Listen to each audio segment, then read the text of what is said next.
Evelyn had spent most of her 73 years in a rhythm dictated by the world around her. Marriage, motherhood, retirement, and then widowhood. The passing of her husband, Harold, 10 years ago had dulled the world into shades of gray. Her days had become a quiet series of rituals, tending her small garden, drinking lukewarm coffee on the porch, and rereading old books whose endings she had long memorized. She lived in a weathered but cozy home at the edge of a sleepy coastal town in Maine, the house that she and Harold had built together after he retired from teaching. Every wooden floorboard creaked with history. The walls bore the faded laughter of decades. Her children, grown with lives elsewhere, called every few weeks, visited twice a year. Evelyn never blamed them for the distance. That's the way life went. She had always told them not to worry about her, that she liked the solitude. But solitude, left to steep too long, can taste like loneliness.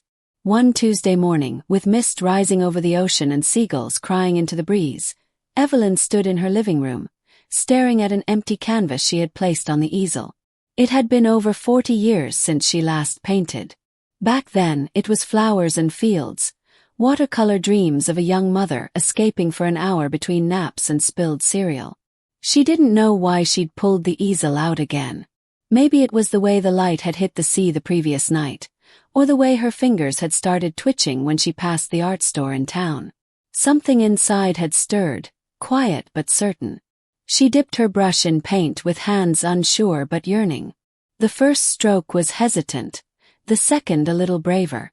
Before long, the canvas came alive with soft greens, deep blues, and warm ochres, colors she didn't even remember loving. Hours passed. She missed lunch, ignored her ringing phone. Something had awakened in her.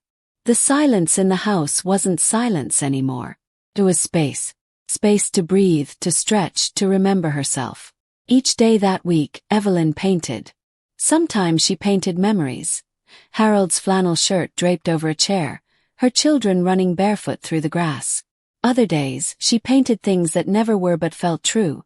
Sunsets that bled into lavender waves, windows filled with light that didn't exist in this world. She began to dress differently, too. Not for anyone else, but for herself. Flowing skirts, bold prints, dangly earrings that clicked softly with her steps.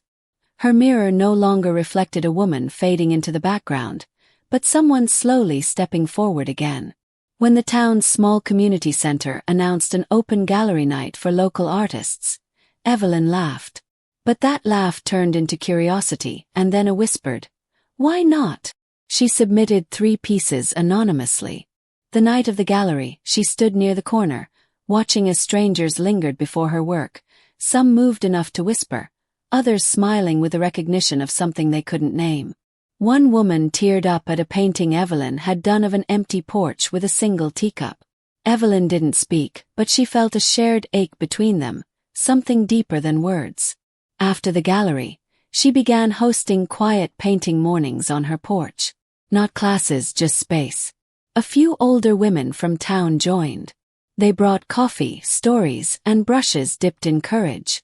Evelyn watched as they, too, began to find the colors they'd forgotten. Winter came. The sea grew darker, the sky more silver than blue. Evelyn lit fires in the hearth and wrapped herself in thick sweaters, but inside, she was warm in a way she hadn't been in years. One morning, after a night of gentle snowfall, she stood at her window, watching the world soften in white. She held a cup of tea between her hands, breathing in its warmth. There was a painting in her head she hadn't made yet, but she smiled because she knew she would. Evelyn hadn't expected to feel like this again. Not at 73. Not after loss. Not after decades of moving on without really moving forward. But something had shifted. She was still Evelyn, still the same, but also not. She was more.